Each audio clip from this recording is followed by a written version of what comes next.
One. Welcome, everybody, to the Chinchilla Picking Podcast. It is April the 26th, 2026 at 4:17 p.m. As always, we hope to be entertaining, educational, and uplifting because we want everyone to make money. My name is David Underwood, and I am joined by the one and only, the Baron of Bonds himself, Brandon Beaver. Brandon, how are you? Good. Hit a bunch of auctions this week. Got a bunch of loot. Nice, Had a good week. nice, Yeah. good. We Well, are if we you're are ending this show on episode 230 exactly. Nice. Nice. Yes. So what Brandon is talking about, and I know I made a social media post about it, and then you saw the social media go down for Instagram and TikTok. But there was the social media post up for a few days before I took it down. Is that I am stepping away from the show. Brandon will be taking it on and post and doing a podcast every now and then when he has time on the show. Yeah, it is.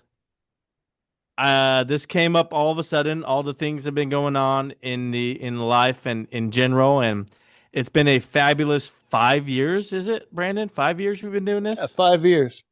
5 years we have been Look what I coming at bought. you. Finally. You finally get a ring light on our last episode.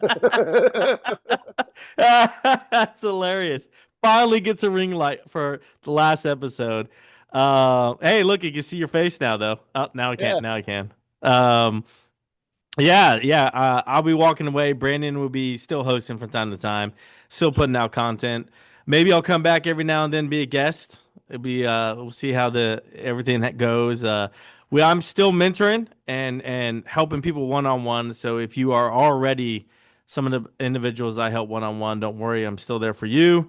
If you're not, I'm sorry. I am moving forward and busy in my personal life, and I don't have time to take on any more, unfortunately, at this time. But feel free to reach out to Brandon Beaver. You can find him all over the social medias, and you can DM him anytime. Brandon Scott Beaver at gmail.com. That There you is the go. email to reach me at that I am There now you go. checking. I don't know. I don't know what I'm going to do with the show yet. The show will be on hiatus for a little bit until I figure that out. So I don't know if this is. I don't know if we're going to stay weekly Sunday. I don't know if I'm going to do a bi-weekly thing.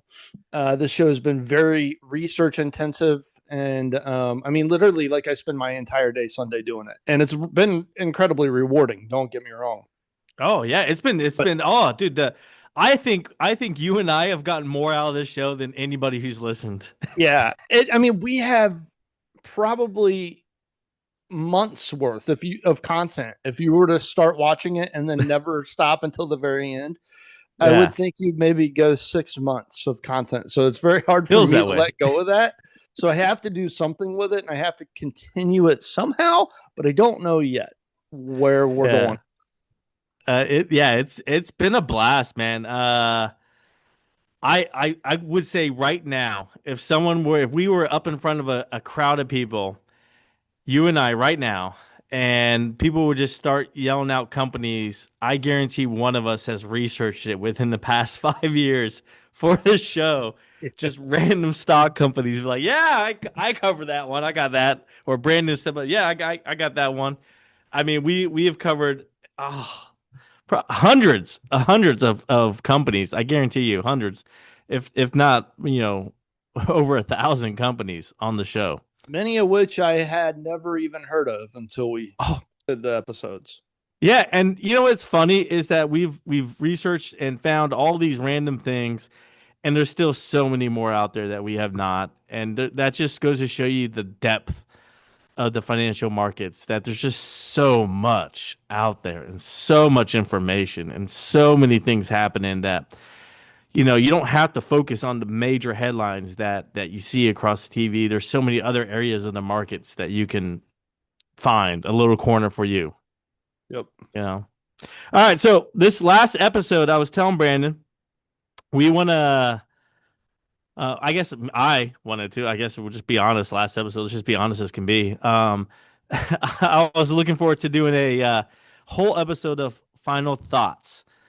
Things that if nothing else that you've taken away from Chinchilla Picking Podcast for the last 5 years, or if there's nothing else I could pass on to you, you know, and say and give you, these would be the few snippets in our 30 minutes here of what we feel is the most important things to take away and to focus on and to use in your own investing, because the goal was to get people to take on their own investing on their own. I mean, you could keep your 401k, keep your pension, whatever you have, but invest on your own as well and grow that. And that was the purpose of this, to have people own their finances.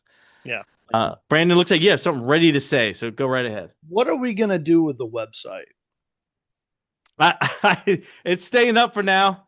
Okay. I'm paying the yearly fee. It's staying up for now, so it's there. Go to the Chinchilla. If you are an investor, not a trader, go to the Chinchilla Picking website. What is it? Chinchillapicking.com? I don't even remember. Chinchillapicking.com. That's it. Yeah. Go there, find how to value a stock. Stick to that. Stick to those principles. Do not subscribe to anybody. CFRA, maybe. If you read analyst reports, do not care about whether they have a buy or sell or hold rating on it. They're almost never right. Don't look at their price targets; they're almost never right. If you're going to read the analyst report, just read the report for like the company fundamentals and learning about the company. But who cares whether they say buy, sell, or hold? Don't do any subscriptions.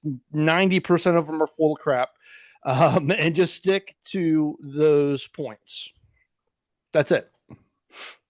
Wow, that was short and sweet. I like the points. I like this. I like the points in that you have listed out in that article. It's a very good article, and I mean, I really want to write a book, and I really want to kind of go on tour and do that kind of thing now and move away from the podcast. But because I mean, I am moving away from the podcast, but the book is coming, and but I feel like, Brandon, that most people nowadays that I talk to, that I try to help, the demographic in the groups I try to help, most of them have never had a 401k, never had any financial knowledge taught to them whatsoever. And I'm trying to speak, if you never have had anybody show you anything about the financial markets or investing or anything, it's like a whole nother language you have to learn. It is. And it's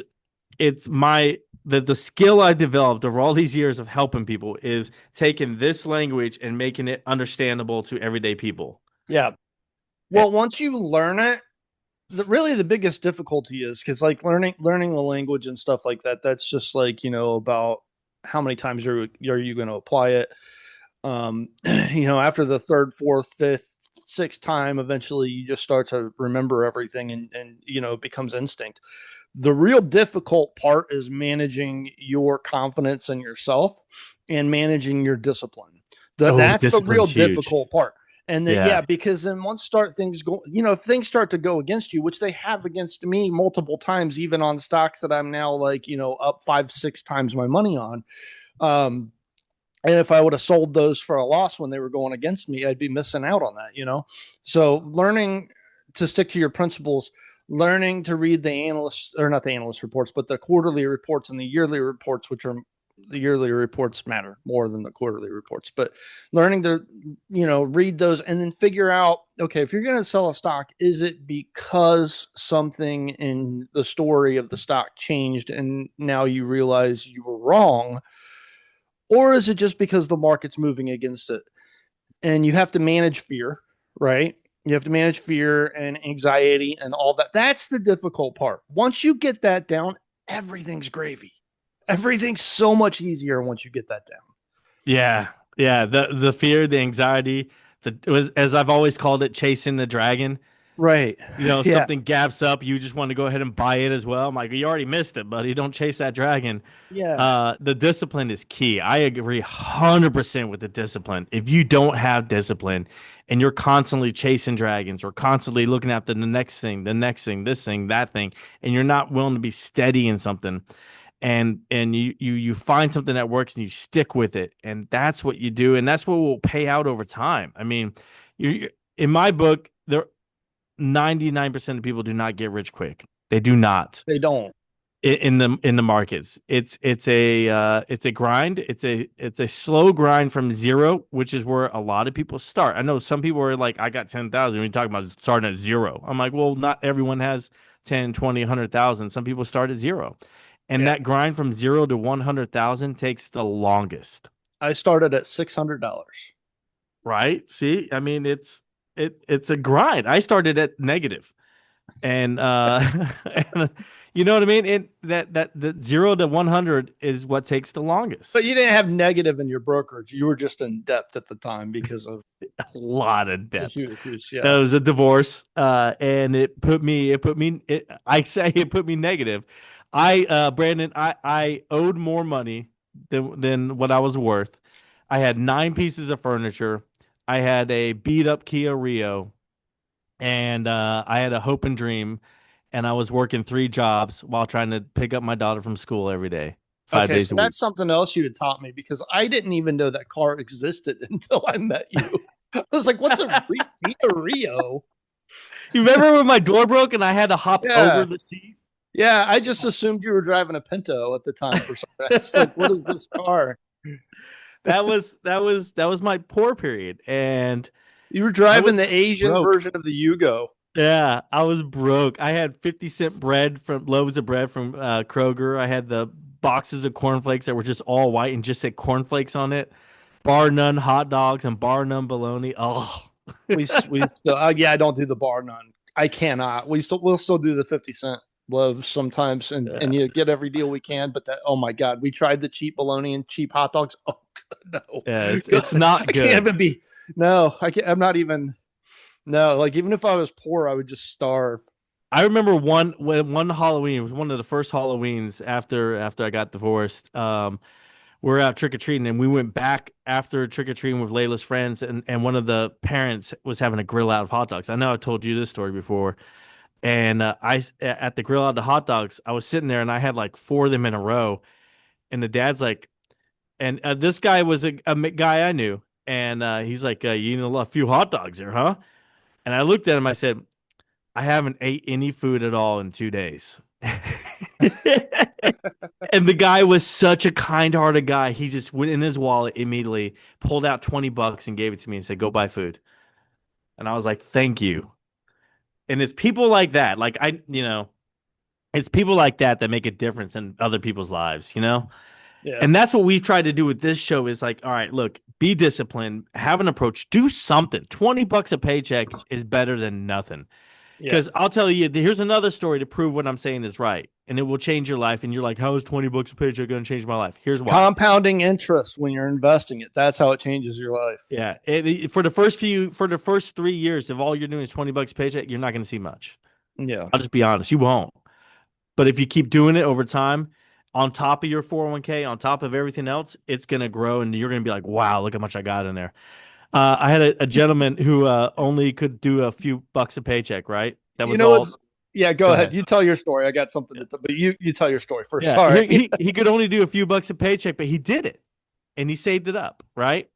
And this guy, every time something drastic would happen, like tires blow out, car breakdown, AC goes out, something like that, right? He was just devastated, ruined his life, set him back years. Well, all of a sudden, his car had another issue again. And I was sitting there with him. I was like, look, man, I mean, what do you have in your brokerage account? He goes, you mean I could pull that out? I was like, you don't want to. You want to save that for retirement. But yeah, it's available if these things happen. And he pulled it out and he got his car fixed. And the next day, and he came back up to me, and goes, thank you. That's the first time in my whole entire life I've been able to pay for my car repair, get it fixed, and have it work the next day without borrowing money or going in debt or owing someone favors. And I was like, you don't have to thank me, man. You did that on your own by putting that money away, Yeah, saving it, investing it, and growing it. And now you had it. And it changed his life. And he continues doing it to this day. He's moved on to other places and other things, but he still reaches out to me and thanks me to this day for sending him on that path of personal investing on top of 401ks, on top of other things. He has both. He's grown his investments and retirements everywhere, and it's great to hear. Go You ahead. know what I have come around to, and I haven't done this myself, but I'm around to the idea. Um, if you have a good stable income and you find yourself in a situation where you need money and you believe in the stocks that you have, sometimes it's not that bad of an idea to take it out on margin and take a loan against your account, as long as it's not too high, only because the interest rate is like, if you're paying any interest rate at all, some brokerages don't, if you take out a small enough amount, and then you just pay it back to yourself, and that way you don't have to sell stock. The only reason I say that is because that's what Elon Musk does. And that's what Yeah. some of these bigger guys do too.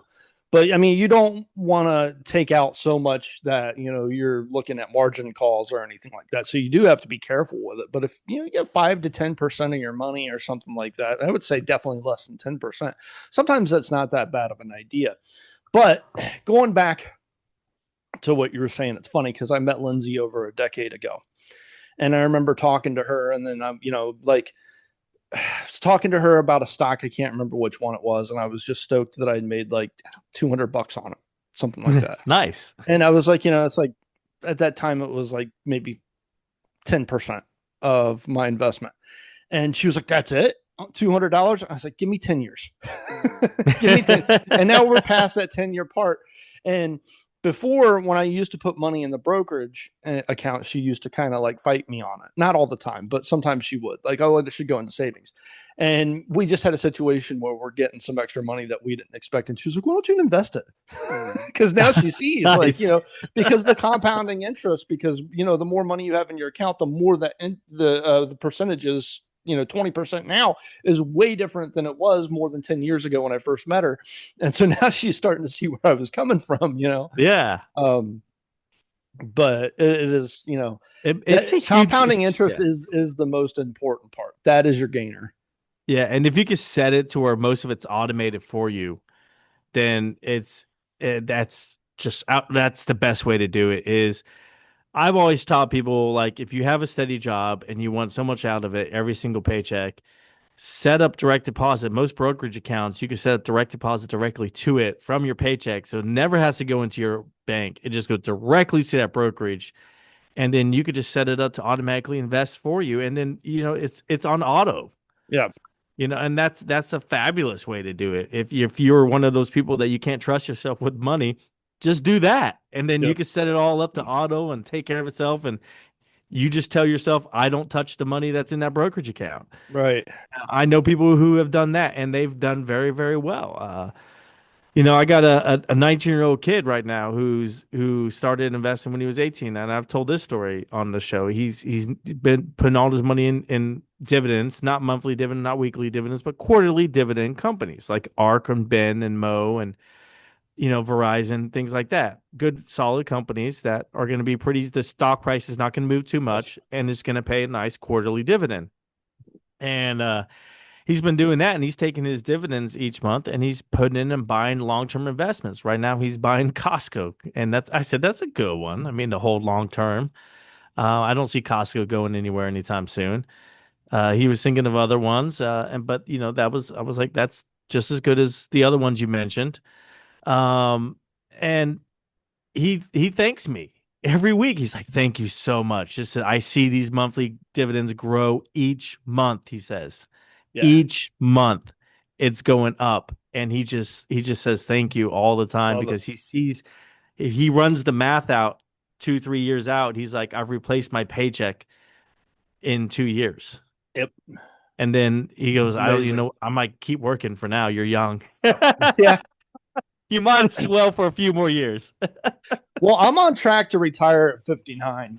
And it makes me wonder, like, oh man, if I would have started this when I was 18, 19 years Oh, old, I'd be retiring at 49.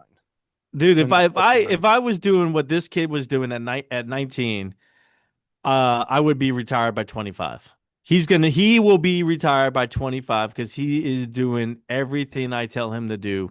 He is going to be retired at 25 years old and be able to do whatever he wants with his life. Yep. And it's crazy that other people just don't pick this up and run with it and listen. And I know everybody's got different situations. I tell the story of working those 3 jobs and picking my daughter from school every day because I was a single parent, so it just gets rid of that whole single parent argument. Working more than one job. I was working 3 jobs, B. Well, I got no sleep. And Brandon is a witness. I got literally no sleep for days on end. I look like death many You, days. you would sleep on your lunch. Lunch Yeah. breaks, whatever, whatever I could. Yeah, I remember our boss would be like, I would be like, I'm going to lunch. Can I go to lunch? And he'd be like, No, Dave's on lunch. And I'd be like, he's been on lunch for like 45 minutes. I probably fell asleep. Go wake him up. Okay. And luckily, we had somebody who understood what you were going through. Yes, I was very lucky to have that because that was rough. That was rough. But I took all those extra jobs. The first job paid the bills. The other jobs went straight into investing and future growth. And that's what I did. And I sacrificed my time at my personal life and time at that moment, mainly because I had a daughter to take care of in the future, and I had to rush it. You want Right? to I could, also, real quick, I just want to tell you something else that's ironic. I yeah. finally have Zoom Pro. Of course, of course. Uh, but yeah, I had to drive because I was a young single parent. I had to take care of things, and so I had to drive to do it in a hurry, and that's why I worked the 3 jobs, and that's why I did that to myself and my body. And I was drinking coffee nonstop, caffeine, caffeine, caffeine. I drank so many cups of coffee, Brandon, all day long. Um, and yeah, but I did it, and by the time I was 37, I was retired. And it was fabulous. And I sat around. This is how I spent my first few months of retirement. I know I've told you the story. I would trade and do some trades, make sure everything was set up on Monday and Tuesday, and usually by Tuesday I was done. And the rest of the week I would wake up and play like Battlefront or Elder Scrolls Online. At that time, this was like 2017. And I'm playing Battlefront, Elder Scrolls, and just sit around doing that all day for like 8, 9 hours. I was at the top of the leaderboards everywhere. I would get on there, people would recognize my gamer tag. Like, oh, look at this. That's It was awesome. great. Oh yes, but yeah, final thoughts for everybody. Yes, discipline, discipline, discipline. It's never too late to get started, and start with whatever you can. Some people question that people ask, well, how much can I start with? Whatever you got. Yep. Whatever you can afford to live without. I don't want money that was meant to go to electric bill going to your brokerage account. Exactly. You got it. It's money that you were just gonna discretionary income. And if you have to get a second job, I recommend getting a second job personally, if that's what you have to do to get that money. But that's what I would say, do it for a few months and get that money, because then you'll see the return later on in life. Yeah.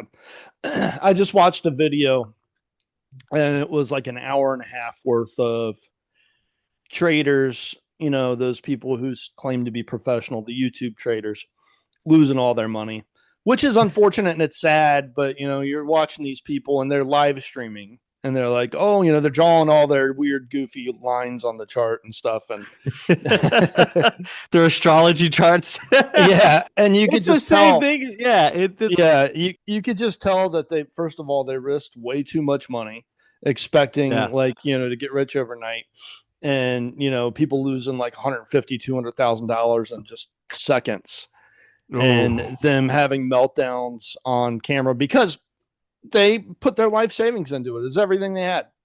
And they Or were all that, or 60 they seconds of took out risk. loans, and that's Yeah, loans, and now because they owe it. yeah, because and then they fell for like, this is the modern day version of psychics, in my opinion. These YouTube and stock twits, chartists, Yeah.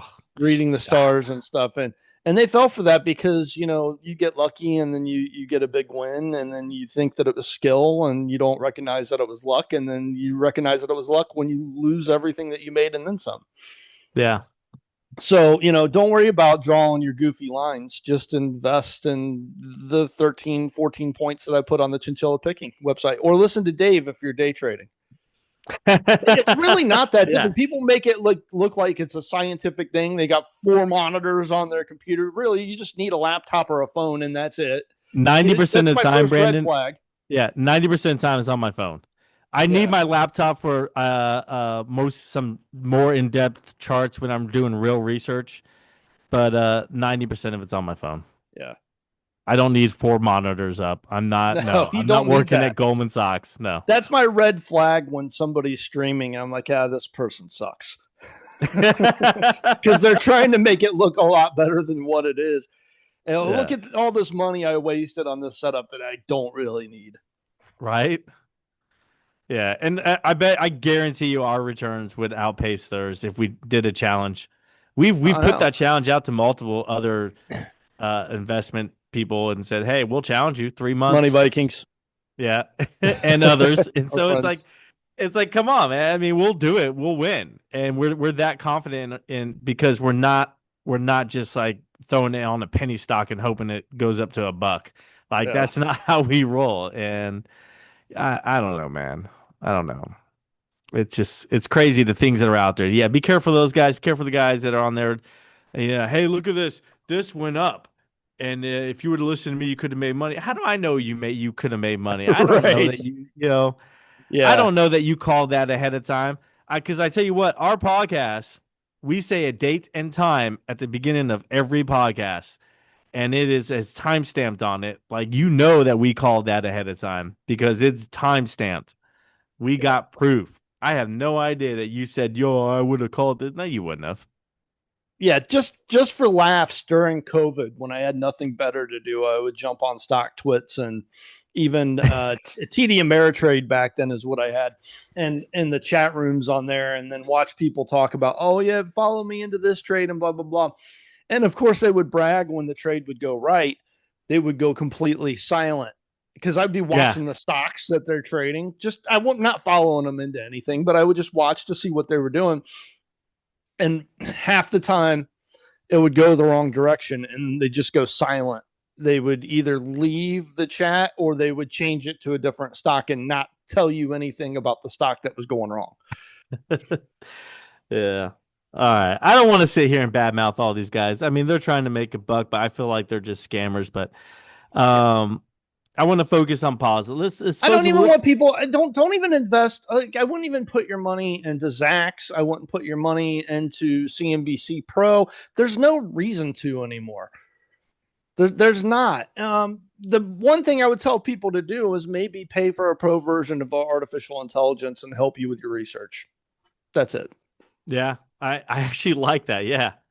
A pro AI version because you can use it in other aspects of life as well. So, Yep. yeah, I like that. I like that a lot. Yeah, I mean, you don't need all that. I have a few subscriptions, but could I do the same thing without them? Yeah. Yeah. Is it because I'm just old now and I've had them for years and years and years? Yeah. And that's just what I'm stuck in my way of doing it. But it's fascinating the things that people feel like you need. It's like when someone here's a workout example to analogy, if you will.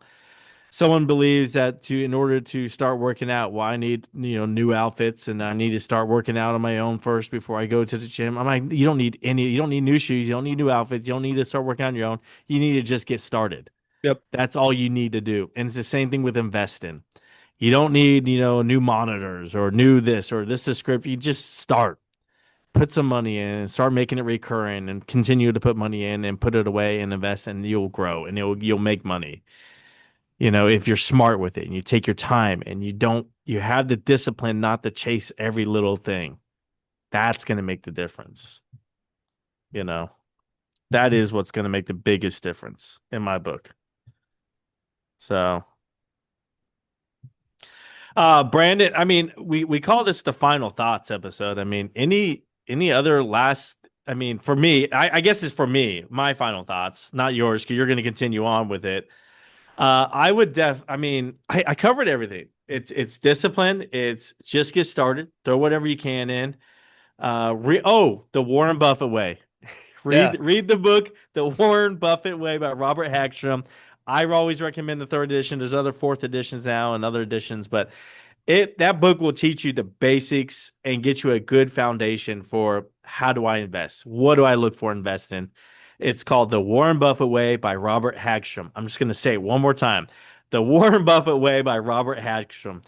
It is a hard read. It does read like a textbook, but it's worth it. It's so worth it if you have time to buy that book and read it. That's one I would recommend, you know? Warren Buffett and the interpretation of financial statements.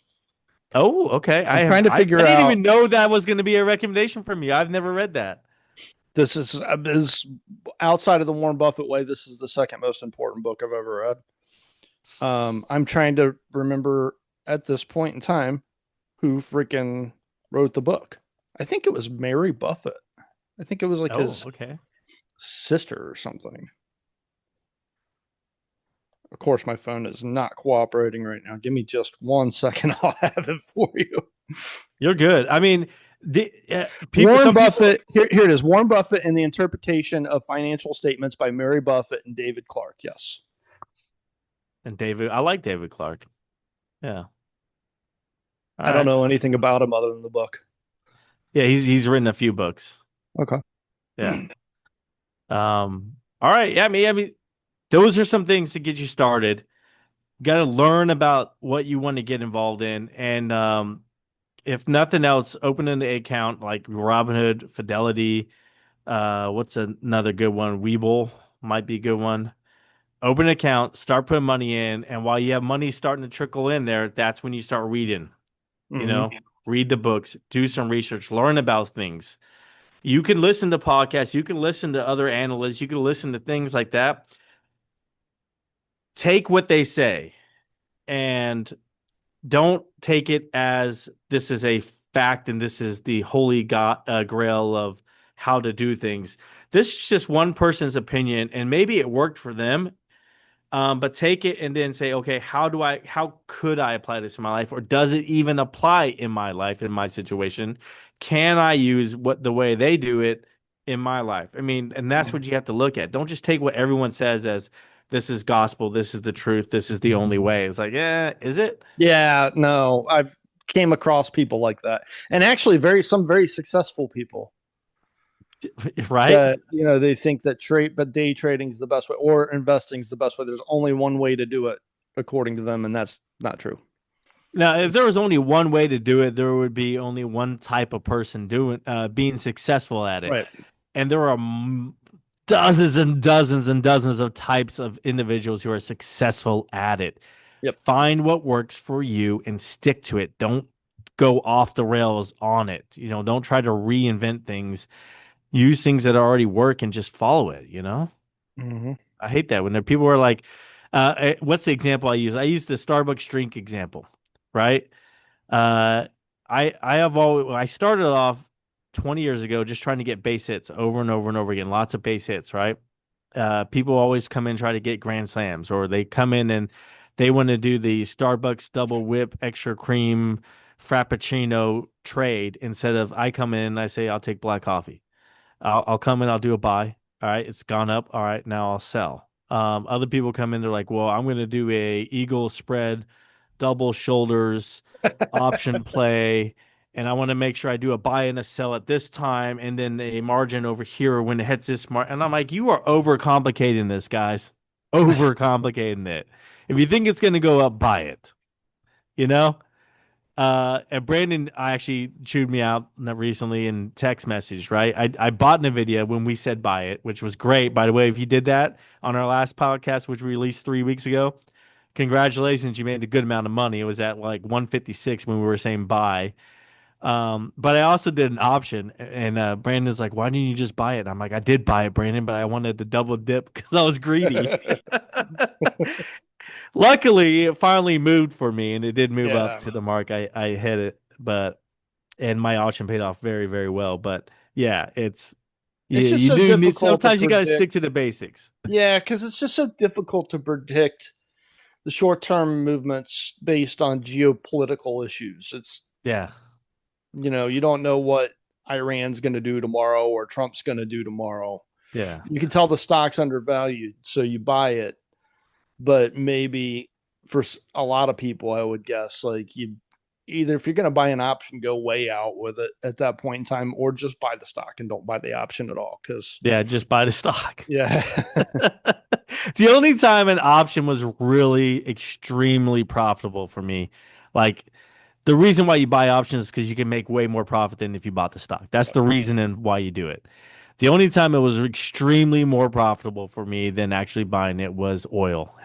And this was 20 during COVID when oil went down to $0 a barrel. And so if I bought oil barrels, I probably would have made just as much money return. But $0 a barrel, I bought all the options I could afford on oil stocks, and it just skyrocketed Nice. for me. Nice. I just made a killing off of that. But I would have done the same if I just bought the stock because a I lot of did those that. stocks went down to like $10 a share and they went up to 100. So I would have made 10 times my money. I did a lot of options trading at that point in time just because a lot of it was easy. It was easy money Buying the then during leaders of that the year. NASDAQ at that point in time, knowing that the stimulus was coming, Amazon was a big one for me that I was Yeah, playing options on. and at the end of the year in the fall, that's when Doge was at its lowest, and then the following year, 2021, Doge just skyrocketed. And or was it? I'm 1 year back, right? No, it was 2019. Doge was at its Whenever lowest. when 2020. no, were we doing the podcast then yet? I don't know No, when not Doge yet. Day happened. Yeah, We were. Doge Day happened right after the the Chinese blunder I made. It was right after and I remember that because Doge Day made up for all my China losses. there you go. See, Yeah. it was yeah, we've yeah. It was fun times. Volatility always makes us money because we're always calm, cool, collective, and disciplined. And so we just buy when everybody else is selling, and we're like, oh, well, that's undervalued. I did my math. Right. Everything checks out. Undervalued company. I'm buying it. It's going to go back up, and it does. Right. It's not hard. Order the black coffee. Don't go with the triple shot, whatever Frappuccino with the swish. It's not worth Yeah. it. And Plain, ordinary, boring trades work. don't buy stocks in countries that tell you they're a communist country and then expect them to not be a communist country. Right? That's Yeah. Oh, man. All right, so Brandon, I'm gonna go into like for me some investments I would recommend to anybody if I was never ever gonna see them again, and I would say do this with your money, right? NVIDIA. So that's what I'm. You don't have to do this because you're gonna continue on with the podcast, but this is what I'm gonna do. This, all right? Mm-hmm. So if I only had one moment with someone and I said, go ahead and put your money here, and they were asking me, where should I put my money, Dave, for investments, not trade in investment, because I want to get one moment, right? So it's got to be an investment. Depending on how much they were working with, I would give them different advice, right? But if they had quite a lot to work with, I would definitely tell them to diversify between some dividend plays, the usual ones I have, which are ARC, Ben, and Mo. That's ARCC, Ben, BEN, and Mo, MO. Those three, because they each pay out a different month of the quarter. And so every month you would have something coming in. And then I would say invest in some. Right now, tech still has a lot of room to grow, but Tesla is good. Apple is good long term. Nvidia right now is high, but if you're just gonna hold it, why not buy Nvidia? Google is great. I think Google is great long term, and Amazon. The big ones I think are going to be just fine. I'm also looking here on my list that Berkshire Hathaway. Why not? Why not buy some Berkshire Hathaway? That's definitely one that I would put some money in. Goldman Sachs is always a grower because people who work at Goldman Sachs leave and go work for the SEC and they go work for the federal government. So they are intertwined all over the place. Ex Goldman Sachs Yep. employees. That's a great company and not going anywhere. Those are the ones I would say. SPY. Spy? You would say SPY. spy? Yeah, I would put You that in already there. knew that, didn't you? You were waiting to say Yeah. it. The S&P 500. And if you're the type of person that doesn't want to do any work for your portfolio or pay any attention to it because you don't have time, you got kids, whatever, then maybe you just buy SPY only. And, every 3 months, every quarter, you put more money into it to smooth off the volatility, and then you just don't pay attention to it. I like that. Every 3 months you throw money in and you just forget about it. Yep. That's a good way to look at it. Uh, Update on the last one I recommended 3 weeks ago. Oklo. First of all, it's up. It's been up quite a bit. I would say take your profits. Since this is my last time here, is take your profits. If you bought in when I said to, it was at 58. It's at 71, 72 right now. Take your profits. It's had a good run. You would have made quite a nice return on your money. I took my profits when it jumped up to 68. So that first week. So I would say take your profits right now, Oklo. It might still have a little more legs underneath it. So you're gonna.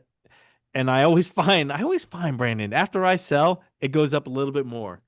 And I'm always like, if I would have just held on more. But I don't see the if I'm selling, I don't see the long-term vision anymore. I'm selling because I've said, I think this is tapped out here. I don't see a reason why this is going to continue growing over the next few years. I want to put my money to work elsewhere. And so, but it always goes up a little bit more, and I feel like I missed out. But oh well. Yeah. Or as soon as I buy something, it always goes down. Right. I was down like, I'm like, Well, I was down like 30% at one time on GE and then like 25% on Meta at one point. Now it's, 5 and 6 times my money on both those stocks. So it's just, again, it's about the discipline. That's what you guys should wait. That's what you guys should do is next time I say I'm going to buy something, you're like, hold on, guys, it's going to go down after he buys.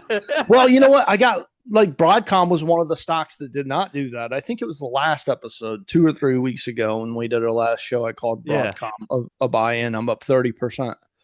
Oh, nice. So yeah, so there was one that I hit the bottom on. There you go. So far, at least. Right. It's crazy. It's crazy how these things work. But the point we're making is like, we didn't sell. We didn't panic. We stayed. Right. We understood that this is just how the market works. I remember with Meta, I would wake up like every other day and look at my phone and then text the group chat and say, well, guess I'm buying Meta again today. Right. Because dollar cost averaging again. Yeah. Well, I knew I wasn't catching a falling knife at that point because I knew the company fundamentals were still in place. Yes. And so that's the most important part about it. Nothing about the fundamentals changed. It was, all about Cambridge Analytica and, sentiment. That's it. Yeah. Yeah. But the company was still strong. If the fundamentals had changed and, they were taking on more depth or, whatever, then I probably would have sold. Right. But, yeah. Yeah. That's the point. I mean, oftentimes they always say the market's always right, but that is not true at all. It is often wrong. Yes. Yes. You do hear a lot of sayings in the market like that. Like, the market. Yeah, the market sometimes moves irrationally. It doesn't always move rationally. Sometimes there's no good reason, but eventually it does fix itself. Eventually. Yeah. Yeah. Well, if a financial advisor is trying to talk to you and they start preaching about market efficiency theory, just turn your brain off. Stop listening. Hold on. Do you not believe that? Do you not believe that the market will eventually fix itself? It does eventually fix itself, but also it's a pendulum, right? So if it's way bearish right now and it shouldn't be, then eventually it goes into the middle where it should be, but then also it goes past the middle and then it goes way too bullish on the other side. And then only about 30% of the time, in my opinion, is the market actually right where it needs to be. It's usually either way bearish or way too bullish. Yeah. And what's that saying is the market could remain irrational longer than you can remain solvent. Exactly. That is a true one. Yeah, and that's why a lot of people don't do options. The smart guys don't do options. They just do long-term investing. Right. Yeah, because it's very hard to time and play. Yeah, but I mean, it also depends on like your personality. So if you're a go type of person that's like highly energetic, then sometimes options can be the perfect play for you. I just found for myself, got to balance it out though. Yeah, and I found for myself that when I was only doing options, I was making the same amount of percentage-wise. I was making the same percentage at the end of the year than I was if I was just long-term investing. And so the long-term investing, stress-free. Right, exactly. Yeah, and that's for my personality type. For people who are more go, go, go and want to be on all the time, it might actually be more stressful for them to sit and wait. Yeah, it is for a lot of people. It Yeah. really is. Yeah. Oh well. All right. Well, Brandon's taking over. This is going to be your podcast, man. I'm just going to say thank you for listening, all you listeners. We got up to thousands of listeners. At, I don't know how. I don't know why. Those Switzerland guys or girls, thank you for listening. We have Turkey people in Turkey following us all over the world. Thank you. Thank you. Thank you. Thank you. We appreciate it. Flattered by that. Uh, Never saw that coming. Never saw that happening. Yeah. Just want to say thank you to all that. I hope we've made a difference. I know we've made a difference in some of your lives. Mike has been appreciative. Other people have spoken. Scott, thank you, Scott. Thank you to Nick for coming on the show every now and then, and Mark, listening. Mark, yes. Everybody who's listened consistently over the years. Kristen. Yeah, Tristan, Brandon's mom. Thank you for always listening. Just doesn't listen. I'm looking at our like details at at our demographics, and I'm like, there's no females in Southwest Ohio listening to us right now. Mom. Uh, Come on, mom. Yeah, thank you. Thank you to everyone. We appreciate it. We appreciate the love and support over the years. Please continue it for Brandon. And I'll be back on the show as a guest every now and then. But we hope we made a difference. We hope we've impacted your lives. We hope we've encouraged you to invest and put some money away and be smart about it and not just throw money at the wind and hope it flies into a bucket. Yeah. Thank you. Thank you so much. I don't have any more final thoughts on what I said. So, Brandon, it's now your show to end, not Yeah, mine. you I'm done. you never listen to these episodes, Dave, but I'm not going to tell you why, but make sure you listen to like the first couple minutes tomorrow. Okay, I will. I All will. right. I will. All I will. right. We hope everybody made money and stuff Nice. and things and stuff and, had fun or whatever. I need to get you into, and I keep trying to get you into this. Alternative asset classes is what I'm calling them now because it makes it sound so much more less hillbilly than, auctions and yard sales. I knew where you're going when you said less hillbilly. I knew exactly where you're going. I really think you would enjoy it. Like, and you can get some good deals on stuff. So I want to give you a story just real quick, and I'll make it fast, right? So This is a stock and investing show, by the way. I know, but they're also investment. Okay, go This ahead. autograph right here, these four autographs is Baron von Raschke, Larry Henning, the Super Destroyer, and who's the other guy up there? Oh, Harley Race. How did I forget him? Wrestling legends, right? And I bought this autograph off a guy that was selling his these four autographs. And he was basically liquidating his store that he owned, and he's just trying to get rid of everything. And I bought it for like $20.